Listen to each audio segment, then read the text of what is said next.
ನೀವು ನಿಜವಾಗ್ಲೂ ಎಷ್ಟು ಕ್ಯಾಲರಿ ತಿಂತಾ ಇದ್ದಾರ ಗೊತ್ತಾ? ಇಲ್ಲ ಅಂದ್ರೆ ಸುಮ್ನೆ ಥಿಂಕ್ ಮಾಡ್ತಾ ಇದ್ದೀರಾ ಅಷ್ಟು ತಿಂತಾ ಇದ್ದೀನಿ ಇಷ್ಟು ತಿಂತಾ ಇದ್ದೀನಿ ಅಂತ.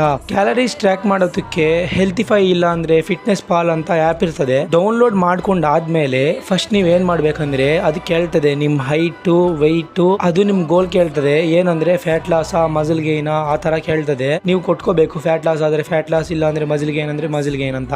ಅದಾದ್ಮೇಲೆ ನೀವು ತಿನ್ನೋ ಪ್ರತಿ ಫುಡ್ ನ ಸರ್ಚ್ ಬಾರ್ಗೆ ಹೋಗಿ ಸರ್ಚ್ ಮಾಡ್ಬಿಟ್ಟು ಆ ಫುಡ್ ಐಟಮ್ ನ ಸೆಲೆಕ್ಟ್ ಮಾಡ್ಕೊಂಡು ಎಷ್ಟು ಕ್ಯಾಲರೀಸ್ ತಿಂತಾ ಇದ್ದೀರಾ ಅನ್ನೋದನ್ನ ಆಡ್ ಮಾಡ್ಕೋಬೇಕು.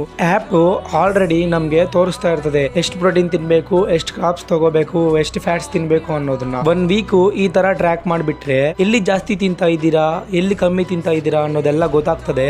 ಈ ತರ ಮಾಡ್ರಿ ಒಂದ್ಸತಿ. ಪ್ರೋಟೀನ್ ಇಂಟೇಕ್ ಕಂಪ್ಲೀಟ್ ಮಾಡ್ಬೇಕಂದ್ರೆ ನಿಮ್ಗೆ ಬೇಕಾಗಿರೋದು ಊಹ ಅಲ್ಲ ಗೈಸ್, ನಾವು ಟ್ರ್ಯಾಕ್ ಮಾಡ್ತಾ ಇರ್ಬೇಕು ಇದೆಲ್ಲ. ಆವಾಗ ಒಳ್ಳೆ ಫಿಸಿಯಾಲಜಿ ಮಾಡ್ಬೋದು, ಇಲ್ಲ ಅಂದ್ರೆ ಒಳ್ಳೆ ಫ್ಯಾಟ್ ಲಾಸ್ ಜರ್ನಿನ ಸ್ಟಾರ್ಟ್ ಮಾಡ್ಬೋದು. ನೆಕ್ಸ್ಟ್ ವಿಡಿಯೋದಲ್ಲಿ ಕಮ್ಮಿ ಬಜೆಟ್ ಅಲ್ಲಿ ಒಳ್ಳೆ ಪ್ರೋಟೀನ್ ಫುಡ್ ಸೋರ್ಸ್ ನ ನಾನು ಹೇಳ್ತೀನಿ.